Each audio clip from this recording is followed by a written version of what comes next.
Hop, Alors, qu'est-ce qu'un contrôleur de gestion? Selon moi, bon, c'est déjà aimer les chiffres, avoir un minimum de connaissances comptables, même si aujourd'hui on voit que des gens ont des parcours très différents, des gens qui sont expérimentés dans des sociétés et qui étaient plutôt techniciens, qui viennent faire du contrôle de gestion. On voit surtout des gens qui ont quand même un cursus comptabilité, finance, et faire ce métier. Donc un contrôleur de gestion, c'est avant tout pour moi quelqu'un... Alors je pense souvent contrôleur de gestion industriel, puisque c'est la fonction que j'occupe. Donc c'est s'intéresser aux produits qui sont fabriqués dans une usine, voilà. Donc c'est calculer les coûts, c'est penser comptabilité analytique, c'est penser suivi budgétaire. Bon, c'est être à l'aise avec les chiffres, avec les outils informatiques, avec les systèmes d'information. Un contrôleur de gestion, alors pour moi il faut une bonne connaissance du terrain, c'est-à-dire s'intéresser, ne pas hésiter à aller dans l'atelier, c'est souvent moi ce qui me plaît le plus d'ailleurs dans ma fonction, quitter le bureau, discuter avec les opérationnels, essayer de se rendre intéressant auprès des opérationnels, faire en sorte qu'ils aient besoin de nous, de toute façon nous on a besoin d'eux, mais voilà, essayer de partager des infos, de transmettre un savoir également, de donner une culture gestion à des gens qui sont des opérationnels, techniciens, managers d'atelier, directeurs d'usine également. Dans le contrôle de gestion aujourd'hui, alors dans des groupes comme le nôtre, puisqu'on est un site où on est 350 personnes, mais on fait partie d'un groupe, on est plusieurs milliers, il doit y avoir 45 usines dans le groupe Lisi. Donc là, on commence à être très structuré dans des divisions, des business units, et donc de plus en plus, et puis c'est dans l'air du temps, on commence à parler de contrôle interne. C'est un sujet qu'on a commencé à aborder, nous, à l'époque où nous étions strikers. Donc, il y a une dizaine d'années, on parlait des lois américaines, la fameuse loi Sarbanes-Oxley. Voilà. Et maintenant, bon, voilà, dans toutes les sociétés, on parle de contrôle interne, un sujet... moi, il y a 20 ans, quand j'ai pris mes études en finance, jamais on avait évoqué ce terme-là. Et aujourd'hui, ça fait partie prenante du métier de contrôleur de gestion. Donc, au-delà des chiffres et de la présentation... les chiffres, de donner des indicateurs à des opérationnels, de les mettre en forme, de faire du reporting, puisque c'est quand même une grande partie de la fonction de contrôleur de gestion.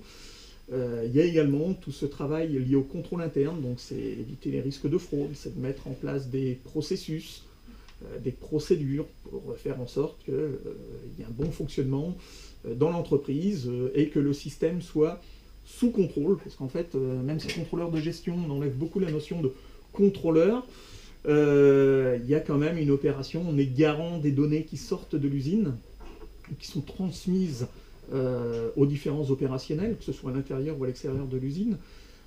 Donc cette fonction de contrôle et contrôle des processus, c'est pas seulement des chiffres et des résultats, ça fait partie des rôles importants d'un contrôleur de gestion. Les qualités d'un contrôleur de gestion, je dirais, bon, on va être plutôt communicatif, on travaille avec les autres, pour les autres.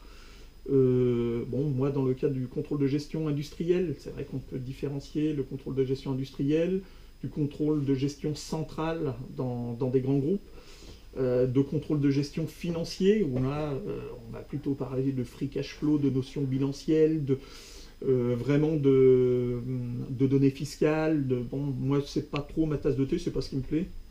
Moi, je suis plutôt quelqu'un orienté costing, calcul des coûts de revient, analyse de marge, suivi des réductions de coûts, plan d'action, préparation suivi des objectifs, voilà. Donc c'est plutôt comme ça que je vois. Enfin, c'est la partie du métier que j'aime et que je pratique.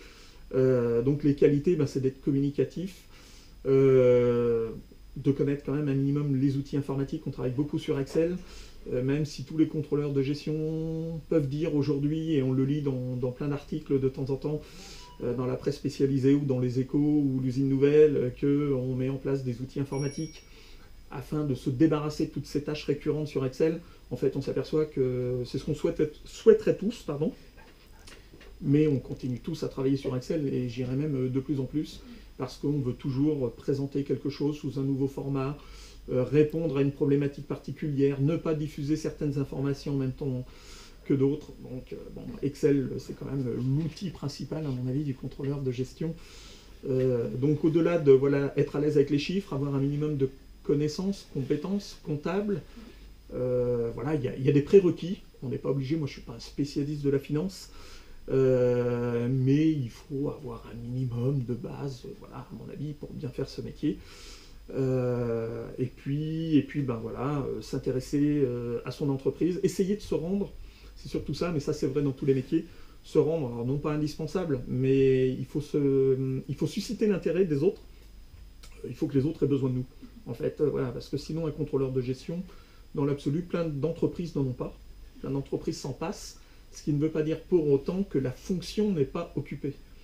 Il y a des responsables administratifs et financiers dans des PME qui ont une partie de leur métier orientée contrôle de gestion, pour suivre des coûts de revient essentiellement et savoir si on gagne de l'argent sur des familles de produits ou sur des process industriels, sur des fonctions, sur des prestations de services. Bon, la fonction est toujours plus ou moins occupée. Le métier de contrôleur de gestion, dans les grands groupes, la question ne se pose pas, il y en aura toujours. Les groupes veulent suivre vraiment les coûts, c'est dans l'air du temps, mais le temps change aussi.